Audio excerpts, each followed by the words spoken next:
Today, Theros, the world of Greek mythology. And through an unpacking, we will divide the world into 3 segments, each of them portrayed through the great landmarks of the world. The segments are that of the past Theros, that of the present Theros, and that of the real world. Let's begin. A first great example of a Theros landmark is Meletis, a city that stands as a monument celebrating knowledge, winning over brute strength. Meletis was founded when 2 heroes defeated an evil lord named Aknomachos. They founded Meletis with the purpose of building a place of peace, where citizens will never see a monster larger than a small centaur. And the 2 heroes succeeded. They defeated Aknomachos and kept the city safe from more warlike nations. They did so by creating a safe place, by creating massive temples to win the favor of the most powerful gods, and even by befriending small tribes of wild centaurs.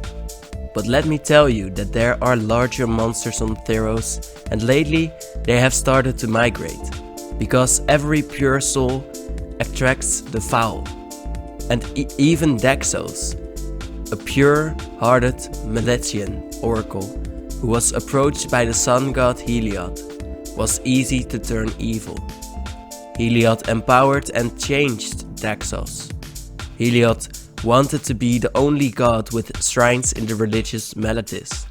So Daxos was tasked with bringing the shrines down, which then angered the gods and let loose a host of monsters from many gods on Earth. Like this brine giant, our first card of this video. We know that this brute is coming to Meletis from the art and the flavor. The oracles of Meletis foresaw neither its rise from the depths nor the destruction it would leave in its wake. The Meletians waned themselves safe, protected by the gods. Yet when Daxos started destroying the shrines, the gods turned. Brine Giant is a 7 mana 5/6 that's only castable for these gods. Maybe you are a god that will flat out pay the 7 mana, or you play gods who are enchantments as well, and you can play this giant for cheaper. In the art from Yongye Choi, we see the massive dude, some people in the foreground, and then one statue of Tiro, a founder of Meletis, signifying that knowledge loses from strength when it does not see clearly for a moment. Always be on your toes, because ink spreads. We were talking about Aknomachos before, a tyrant who just wanted the world to be orderly, yet he lost himself in disorder. Aknomachos was an archon, which we have seen on Eldraine before. These beings are winged dudes, they rule and are a little too strict. They strive for pureness, and in doing so they subject their followers to extreme wars, as did Aknomachos with his Leonin followers. But the Leonin prides broke loose from their ruler when he was defeated. Not wanting to join a city like Meletis anymore, they took to the plains of Theros. They now only trusted their pride mates, because they had fought together for so long. We can see this in the flavor from Hero of the Pride too. It says, Leonin fight for neither god nor polis. Their loyalty is to their pride. They stay low to the ground and strive to build on their pride together.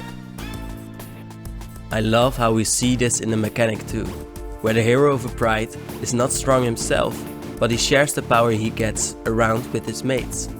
Every time you target this hero, he shares around the power, showing us that the Leonin value lions that share their food. Speaking about food, there are gods for that too. Garametra is the god of the harvest. Her favor lets your creatures work the lands. Garametra's worshippers know that one must plant countless seeds to ensure a bountiful harvest.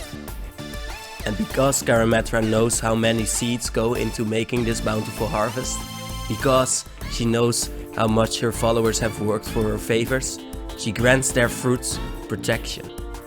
It is said that the animals around Setessa, whose people pray to Garametra the most, become blessed with Garametra's favors. You can see why it is fruitful to ride a deer as a citizen. It gives you strength and infinite protection. Back to Heliod, the god that forced a peace-loving citizen and holy man to destroy his beloved temples, and now he forces this man to talk for him. Because here we have a mirror image of the god in his evangel, a man standing in gold armor with a spear in the likeness of his god and even a crown in Heliod's name. The card lets you return small creatures who should work for him and Heliod to the battlefield whenever they were blessed by the sun god. The man probably talks and talks about his idol. Here he says, "Is there a greater promise than the glory of sunrise?" Showing us that the only thing the sun really brings on Theros is a promise of the glory of the god himself. Nothing more than that promise. If we speak about iconic history of any magic related subject, we often return to the colors of magic. Here we have the celestial island and mountain from Theros.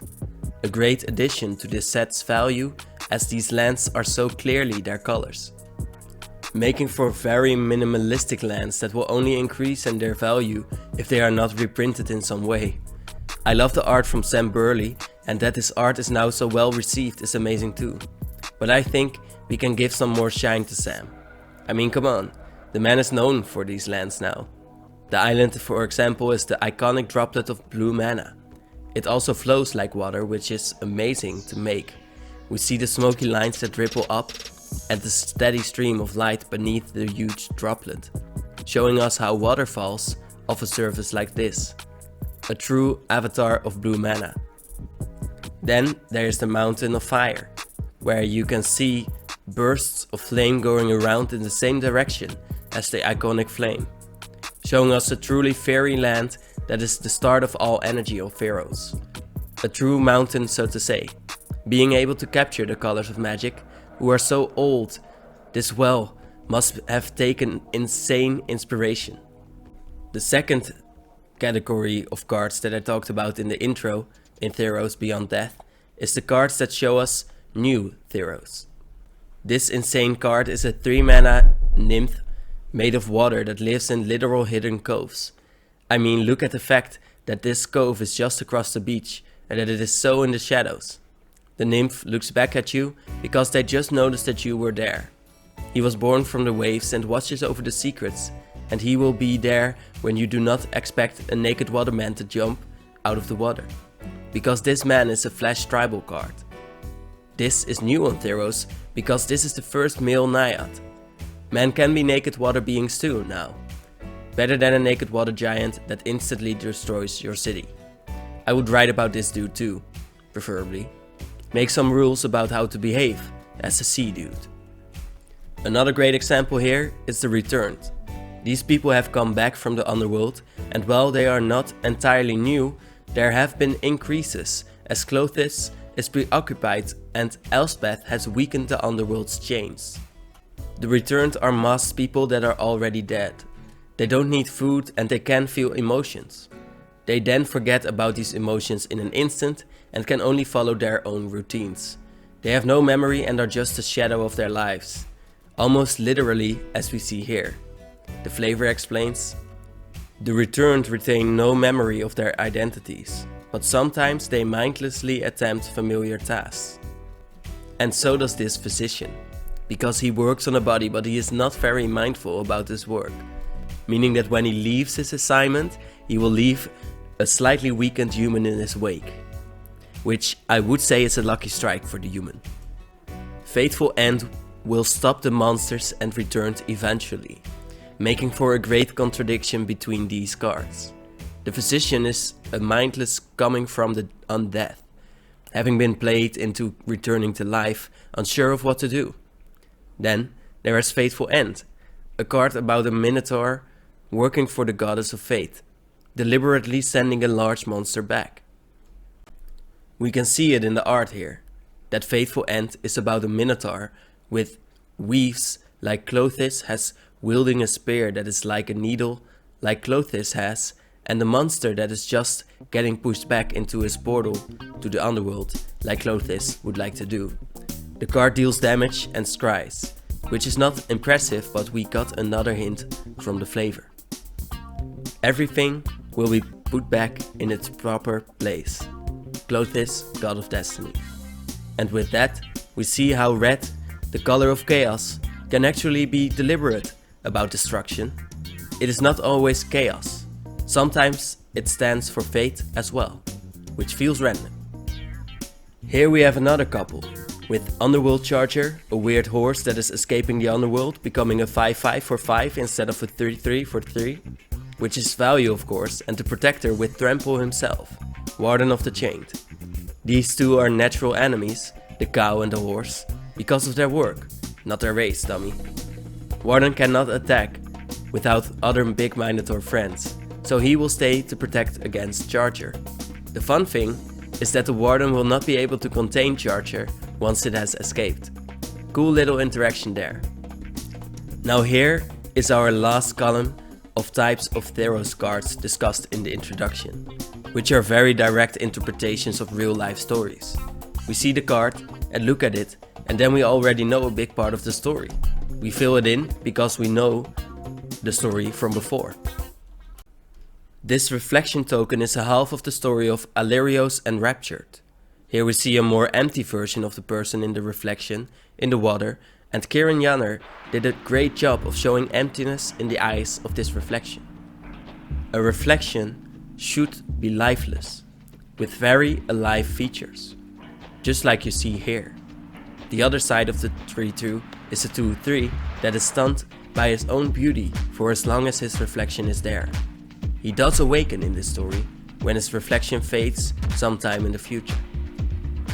The story is an interpretation of the story of Narcissus, a beautiful man who could not find love because of his own beauty. He could only watch himself. When the nymph, Echo, or his friend Aminias tried to embrace Narcissus, he refused. Echo was struck by despair, so the goddess of revenge showed Narcissus his own reflection. He fell in love with it, as we see in this art. We see it because right after love came grief for never being able to love his own reflection. Some stories are less one-sided. Some, like that of centaurs, are manifold, but they always enter a story because of a theme. Nylea's Huntmaster is a centaur that grows your creature's powers according to your devotion to the goddess of the hunt. The art from Winona Nelson shows us what a centaur is. They are fierce beings with strong bodies. They are confident in nature and in cities we could not even imagine them. Yet here, they are so natural. We do not even notice that they are there. So still is the centaur that his afterimage came to you just a bit later. So allured were you by the butterflies around the centaur. The flavor of the card finishes the role centaurs play on Theros and in real stories perfectly. Nature is stillness and savagery in equal measure. Stillness and movement in one piece of art. That's impressive. Okay, two more stories from real life.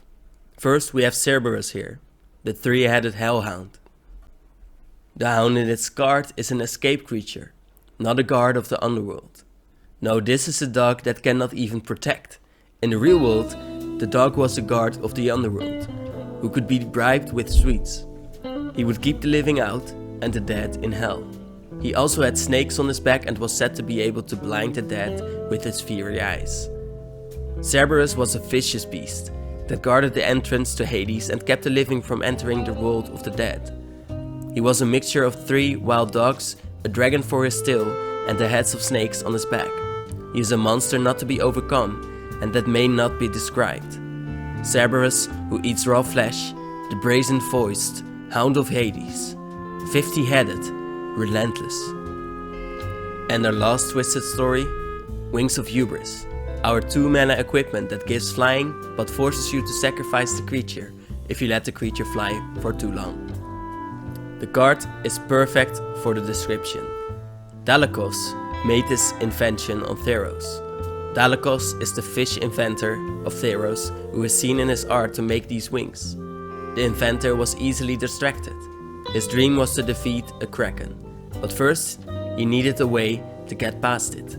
So he built and built and built. Until this invention let people fly high enough. Just flying was not enough to fly over. The people needed to go even higher. So high even that they would fly too close to the sun. Literally, and would fall to their kraken-induced death. Very much like with Icarus, of course. And then we have our final escape creature, a phoenix of ash. This creature could have been under the new Theros category, but it is so much intertwined with our real-life mythology. The card is a 3-mana 2/2 that flies in really fast.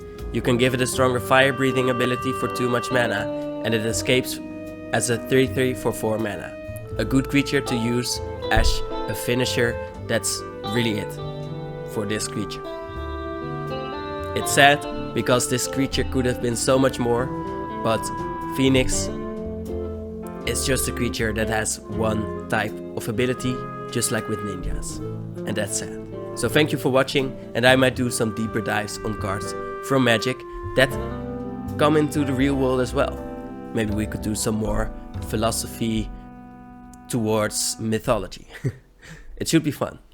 Bye, and thank you for subscribing and watching.